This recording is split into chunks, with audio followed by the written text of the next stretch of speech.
देखिए जावेद साहब और इसरार साहब और शावर साहब, आप लोगों का सवाल कि माननीय प्रधानमंत्री जी ने लाल किले के रैम्पर्ट्स जो बात कही है और उसके साथ साथ में सीपी राधाकृष्णन साहब ने जो आर्टिकल दैनिक भास्कर या इंडियन एक्सप्रेस में लिखा है 15 अगस्त को, कि उन्होंने एक तरह से देखा जाए तो एक ही जात और धर्म के लोगों का आज़ादी के लिए जंगोजहद या अपने स्ट्रगल के लिए या उसके लिए उन्होंने कुर्बानियाँ दिया है।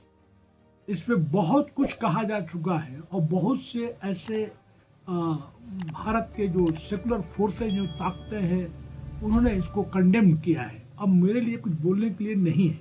हाँ, इतना ज़रूर है कि ये मैं आपके माध्यम से बताना चाहता हूँ मैं कि भारत के आज़ादी में तमाम धर्म के, तमाम जात के, हिंदू, मुस्लिम, सिख, ईसाई, जो भी यहाँ का बाशिंदा था, सबने कंधे से कंधा मिलाकर जंग आज़ादी में भाग लिया। ये किसी विशेष वर्ग का ये नहीं है। हाँ, इतना ज़रूर मैं आपको बताऊं कि मुझे बहुत अफसोस होता है कि माननीय प्रधानमंत्री जी ने लाल किले के रैम्पर्ट से जो बात कही, उन्हें एक तरह से नए सफ़े से तमाम उलमा कराम का नाम लेना या तमाम ऐसे फ्रंट लाइन के जो हमारे फ्रीडम स्ट्रगल के जो थे जिन्होंने कुर्बानियाँ दी उसको उन्होंने नकार दिया, बहुत अफसोस की बात है। उसी तरह से ये जो मैं आपको दिखाना चाहता हूँ, ये सीपी राधाकृष्णन साहब की आर्टिकल है और यही आर्टिकल इसका इंग्लिश वर्जन इंडियन एक्सप्रेस में 15 अगस्त को ही आया है। और उसके साथ साथ दैनिक भास्कर ने इसमें अगर आप देखेंगे कि तमाम ये जो आप टॉप पे यहाँ पे उठा के देखिए कि नाम दिया है, लेकिन भोपाल से ये एडिशन हो रहा है, लेकिन बख्तुल्ला भोपाली का नाम नहीं लिया जा रहा है, खान शाकिर का नाम नहीं है, सादात खान का नाम नहीं है, फिरोज शाह मतलब प्रिंस फिरोज शाह, जो शाहजादा फिरोज, कहीं किसी का नाम नहीं है। ये बहुत अफसोस की बात है। अब मैं आपको मेन मुद्दे पर आना बताना चाहता हूँ कि भारत जो है सोशलिज्म से, सेकुलरिज्म से, आइन के इंसाफ से बचेगा। ये जो गठजोड़ जो है कैपिटलिज्म का, क्रोनिक कैपिटलिज्म कहला रहा है और धर्म का जो गठजोड़ है, ये भारत को तबाह और बर्बाद कर देगा। हम लोगों को इससे बचना चाहिए। हमको हमारा जो इंसाफ है उस इंसाफ की बात करनी चाहिए।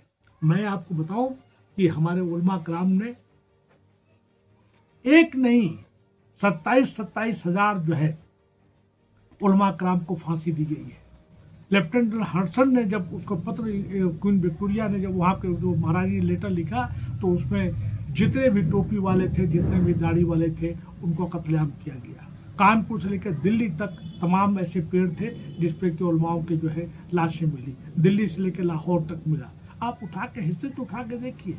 और मेन मुद्दा जो है जिसने बुनियाद रखी जंग आज़ादी की, जिसमें कि सिराजुद्दौला, दूसरा टीपू सुल्तान, फिर उसके बाद जो है बहादुर शाह जफर, आप इनके नाम को जो है आप रानी लक्ष्मीबाई का नाम लेते हैं, तात्या टोपे का नाम लेते हैं, तो उसके साथ साथ अजीमुल्लाह साहब का भी नाम लेना चाहिए, में जनरल बख्त साहब का नाम लेना चाहिए, और उसके साथ साथ हजरत बहल बेगम का भी नाम लेना चाहिए, और मौलाना फजल हक खैराबादी का नाम लेना चाहिए। मतलब कहने का मतलब कोई भी अगर नेता अगर जा रहा है सिल्वर जेल को, अंडमान निकोबार जाके विजिट करता है, वहाँ पे जाके देखे ना किसकी कितनी कब्रें हैं, किस जाति धर्म के लोगों की कब्रें हैं। आप मुल्क को कहाँ ले जाना चाहते हैं? आप इंसाफ की बात कीजिए, आप इंसाफ की बात कीजिए। ये इस तरह से मुल्क जो है तबाह और बर्बाद हो जाएगा। और साथ ही मैं आपको ये भी बताना चाहता हूँ जावेद साहब, इसरार साहब, कि आप जैसे लोग जो सोशल एक्टिविस्ट हैं, जो सोशल मीडिया को चलाते हैं, आप इस सब चीज़ों को कंडेम करना चाहिए।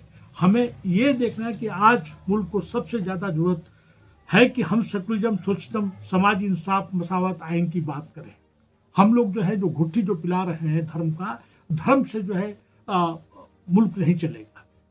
आज देख लीजिए कि पाकिस्तान का क्या हालत है, जो मजहब की बुनियाद पर रख के बनाया गया था। पाकिस्तान जो आज फेल्ड स्टेट हो चुका है। कोई भी जो है नेशन, कोई भी स्टेट जो है मजहब की बुनियाद पर नहीं चलता। आपको इंसाफ की बात करनी पड़ेगी। जो आइन है, आइन के तहत जो है सभी लोगों को, सभी धर्म के लोगों को आप आइन की निगाह से देखना पड़ेगा।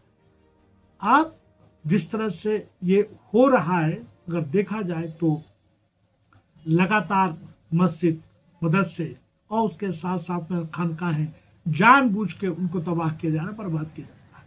मैं उस पॉलिटिशियन का नाम लेना नहीं चाहता जिसने कहा कि गांव-गांव जब अंग्रेजों ने कहा कि तालीम की स्कूल खोलेंगे तो उसने अपोज किया था। यानी मनवादी पूंजवादी ताकतें जो हैं वो चाहती नहीं कि गरीब तबका तालीम को हासिल करे। मैं आप लोगों के माध्यम से बताना चाहता हूं कि 96,000 जो है, जो नीति आयोग ने जो रिपोर्ट किया है, हो सकता है फिगर्स आगे पीछे हो सकता है, उसको उन्होंने जो है स्कूलों को तबाह कर दिया, बर्बाद कर दिया, बंद कर दिया, उसको खोलने की कोई बात नहीं करता है।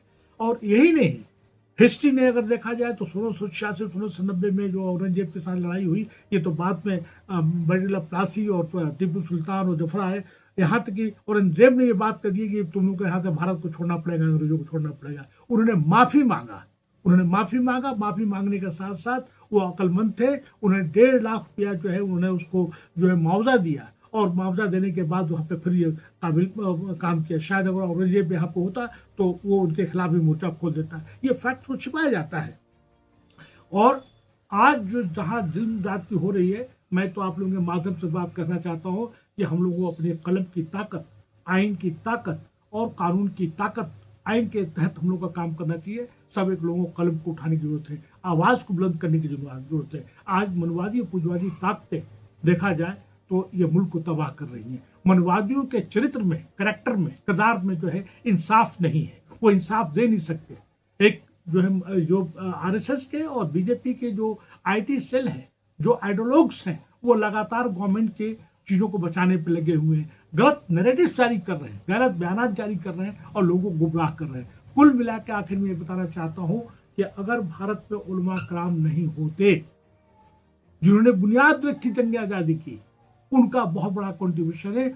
उसके बगैर भारत का इतिहास, भारत का तारीख पूरा नहीं हो सकता, मुकम्मल नहीं हो सकता। और कुल मिला के मैं समझता हूँ कि ऐसे जो भारत जो है इसको कंडेम, भारत के लोग जो सेकुलर लोग हैं उसको कंडेम कर रहे हैं, उसको कड़े शब्दों में निंदा की है। लेकिन बहुत अफसोस की बात होता है जान के कि माननीय प्रधानमंत्री सीपी राधाकृष्णन जो वाइस प्रेसिडेंट हैं, जो कॉन्स्टिट्यूशनल पोस्ट पे बैठे हुए हैं, लगातार इस तरह से बात कह के लोगों को गुमराह कर रहे हैं और साथ साथ भारत की जनता को गुलाम बना रहे हैं।